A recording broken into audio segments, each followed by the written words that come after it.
napakarami pong violations. Kayo na pong nagsabi, sulat ninyo ito, pero hindi ninyo ginagawa. Ito pa po, July 6, 2015. Pero hindi pa rin ninyo sinunod, Mr. Katigbak. So,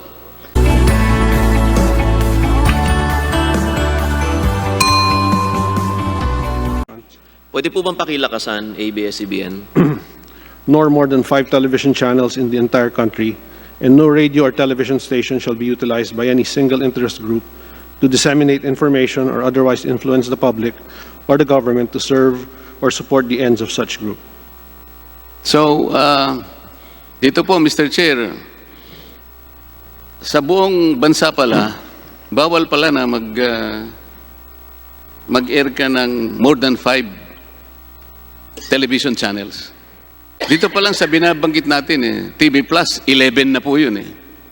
Ito po yung mga batas na nalalabag nila. At sinasabi rito, no person or corporation may own, operate, or manage more than one radio or television station in one municipality. Ito po yung 111 policy. Ang nangyayari po sa TV Plus, hindi na ganun Kagaya po ng tinanong ko kanina kay Commissioner Cordoba, at ngayon ay nalaman niya na nagkamali siya, wala po doon sa kanilang provisional authority na mag-launch sila ng TV Plus na naparami yung mga channels na nung umpisa sinasabi nila ay mga programs, mga contents.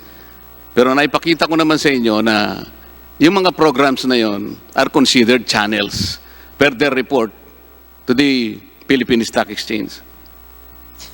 Ito po kasi ang nagiging problema natin, pinangangatwiranan pa ninyo kasi kahit na medyo may pagkabaluktot ang pangangatwiran ninyo.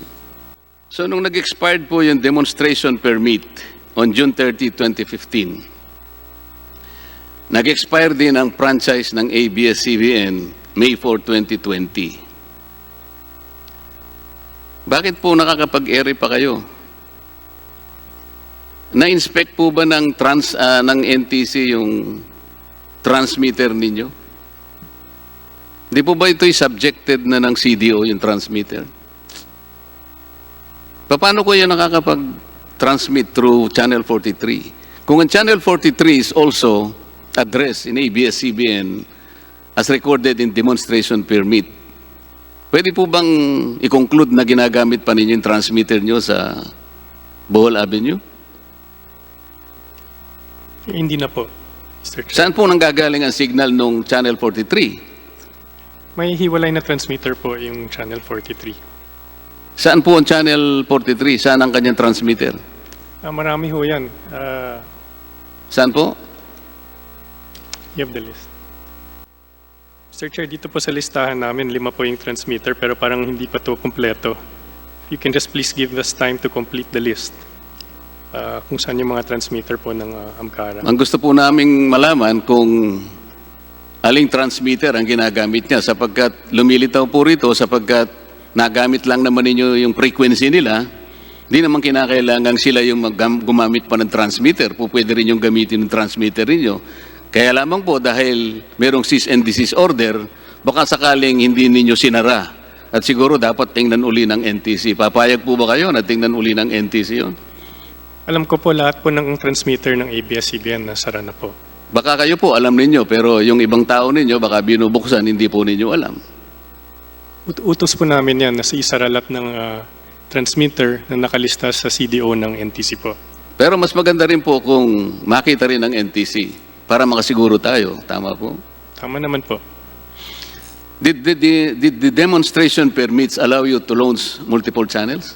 Yung ginagamit po namin is the NTC Memorandum Circular. Doon muna po tayo sa the demonstration permit kasi hindi pa po ako tapos doon Sir, nauna po yung NTC Memorandum Circular, July 12, 2014, Section 2.4. What is that? The provision of new programs in addition to the analog legacy program is encouraged. Hindi ko po narinig masyado yun. Sa NTC Memorandum Circular po, dated July 12, 2014, Rules and Regulations for the DTT Broadcast Service, Section 2.4, the provision of new programs in addition to the analog legacy program is encouraged. Hindi po yata sinasabi rin yung multiple channels. Sa analog pong pinag-uusapan natin. Pero nagtatransfer na po tayo. Meron pong transition from analog to digital. Tama po. Wala pong sinasabi dyan na pwede kayong mag-launch ng multiple channels. Sa tinatanong ko po muna, doon sa demonstration permit, hindi rin po kayo binigyan ng permit to launch multiple channels. Tama po? Mr. Chair, 5 taon na po namin binabroadcast yung additional channels na yun. Kung naging Kaya issue nga po yan sa kanina, NTC, sinasabi ko sa inyo, yung violation po nyo is more than 5 years already. kung violation po at hindi naman po ito nakatago, sana sinanction na po kami ng NTC by now. Napapansin po nyo yung sagot ng NTC, hindi nga po niya malaman kung anong gagawin niya. Alam po ninyo, Mr. Katigbak, talaga pong ang technology ay mabilis lumago. Kung minsan po ang ating pamahalaan hindi masyadong nakakahabol, huwag naman po nating masyadong bilisan. Kung mo ang technology nandyan, para bang, sige, wala pa namang mga rules, unahan na natin. Huwag po ganun. Kasi yung prangkisa po ninyo was granted by Congress 25 years ago. I'd like to believe, Mr. Katigbak, that at that time, in 1995, yung KBO concept is still far away in time. Hindi naisip sigurado ng Congress in 1995 na darating tayo sa ganitong panahon na meron na palang ganito. Tama lang naman po na isipin natin na maaaring kumita tayo sa ganito.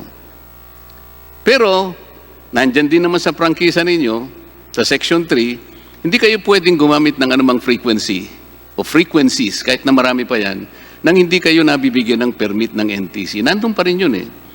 At kung babasahin po nyo yung Section 1 ng inyong prangkisa, nauuna pong nakalagay doon eh. Section 1, subject to the Constitution and the laws and rules and regulations. Palagi pong ganun eh. So wag po nating sasabihin, pwede nating unahan ang technology.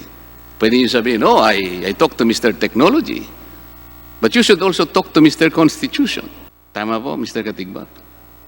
Sir, I don't think we have violated any of the rules and regulations. That's what you think.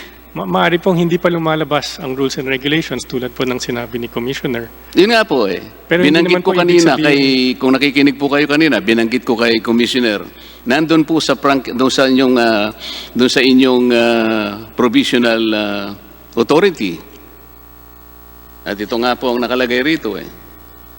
The use of conditional access system on DTTV service shall be subject to such conditional access guidelines that the Commission or any other relevant government agency may hereafter issue.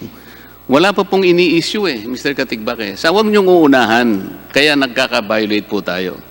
May I refer you to, this is quite an old letter, but this is your letter to the Federation, it's called PICTAF. It's dated July 6, 2015. Nung nagkaroon kayo ng problema sa showing ng Pacquiao-Mayweather, sinagot nyo ito eh.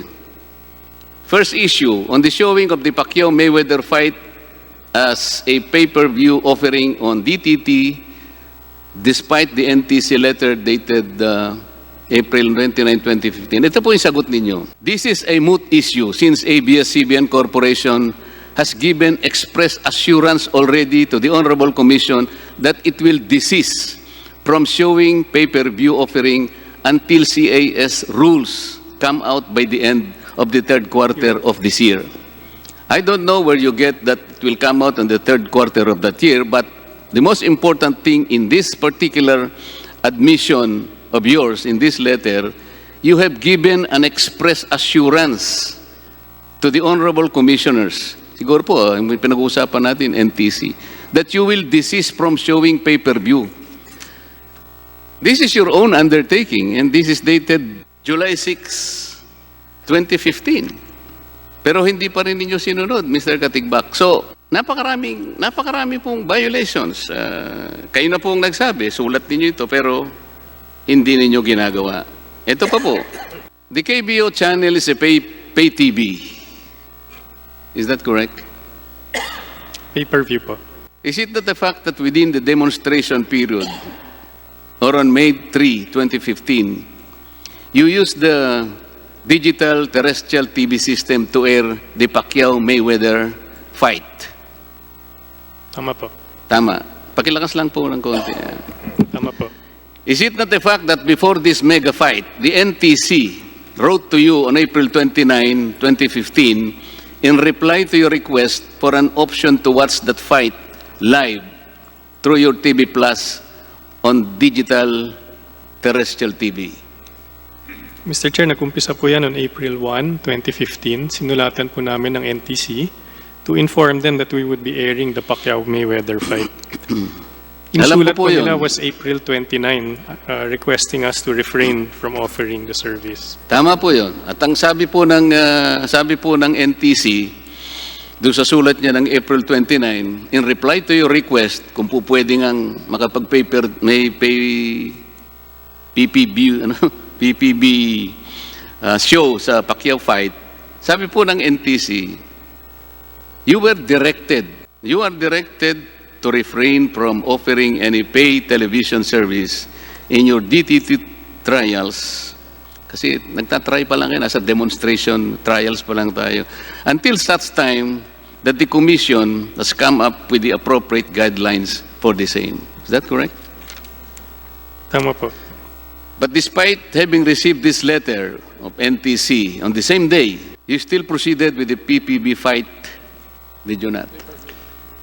Mr. Chair, we had already sold the service to countless people prior to the receipt of that letter. I don't care. When we received the letter, we did stop from offering the service at that point in time, but we also had a commitment to the public who had already paid for the service, Your Honor, which is why we decided to pursue it.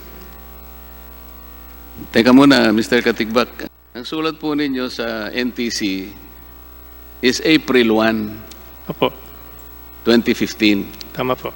Wala namang sagot pa sa inyo ang NTC. Sumagot sila April 29. Bakit naman nag-advertise na kayo? At nasubo na kayo sa 2,500 pa nga ho yun. Tama po ba? Hindi. Tama po. Bakit naman nagpakasubo kayo na magbenta kagad nung pay-per-view fight ni Senator Pacquiao? Wala pa naman kayong natatanggap, nakasiguruhan na kayo ipapayagan ng NTC. Pagkatapos ngayon, ikakatwiran nyo. Nasubo na kami. Tama po bang katwiran nyo, Mr. Katigbak? Mr. Chair, ang inisip namin at the time was this is something that would be important to the public. Tama po yun eh. Lahat po tayo nag-iisip na makakatulong sa ating bansa, So sa tanggap ating naman, mga kababayan, mapapasaya natin. Sino naman ang ayaw makita talaga live ang labanan ng Mayweather at saka... Pero kahit gaano po kaganda yun, kahit gaano ka-noble ang ating layunin, Mr. Katigbak, nananatili pa rin tayong napasasakop sa mga batas na umiiral. Sumulat kayo ng April 1, wala po kayong natatanggap, nakasiguruhan, napapayagan kayo ng NTC. Sana naman hindi kayo nagpakadalos-dalos. Kasi po pwede nang sabihin na, teka muna, baka mamaya may benta pagka hindi naman tayo payagan. Kawawa naman ang magsibili. So pinayagan, hindi kayo pinayagan pero nagtuloy-tuloy kayo sa pagkakakala na kawawa naman ng mga tao nakabili na. Tama po yung katwiran na yun, Mr. Katigbak? hindi naman po kawawa pero obligasyon po namin dahil kinuha na namin ang pera nila to make sure na we deliver the service that we promised them. Hindi nga po eh. Kahit napakaganda po ng promise natin, sinasabi ko, Mr. Katigbak, kayo po ang may kasalanan, kayo po ang pumunta sa tao, wala pa po kayong permit, di pa po kayo pinapayagan, pumunta na kayo sa tao, nagbenta kayo. Pagkatapos, wag naman yung sisisihin halimbawa na, o gagamitin na halimbawa, na nakapagbenta na kayo. Paano naman yun? Kagaya nung una ninyong sinabi, kawawa naman ang aming mga 11,000 employees. Sana kung hindi naman sana naparami itong mga violations ninyo, hindi sana man tayo nagtagal ng ganito, wala po sanang namroblemang mga kababayan natin na mga manggagawa ninyo. Ganun po yung palaging nangyayari, Mr. Katigbak. So, kahit na ano pong sabihin ninyo na napakagandang kadahilanan, mailagay sa tao yung laban ni Mayweather at saka ni Pacquiao, hindi po naman nagiging tama na hindi po nyo sinunod ang kagustuhan ng NTC na siya naman ang regulator natin. Mr. Chair, tanggap po namin yan. Kung sa tingin po ng NTC, nagkaroon ng violation ng ABS, tanggap po namin kung ano man yung findings at recommendations po. Kasi po para sa akin, you were so bold in defying the NTC. Were you above the law, Mr. Katigbak? We are not above the law, Mr. Chair. That's the reason why you should have refrained from doing this without the approval of the NTC.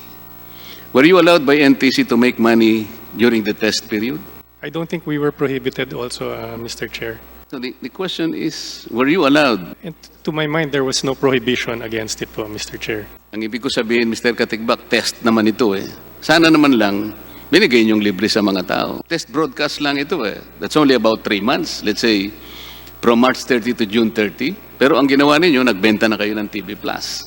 At saka, ang sabi nga ninyo, 9 million kagad ang naibenta ninyo. Kaya, ang sabi natin ngayon, so kung titigil kami, kawawa na naman yung 9 million. Palagi pong ganun eh. Parang namumuhunan kayo na maraming madadamis, marami ng tatamaan sapagkat napakabilis ng action ninyo eh. Inuunahan po ninyo kasi ang mga regulasyon. Ganito po yung trend, ganito po yung pattern na nangyayari.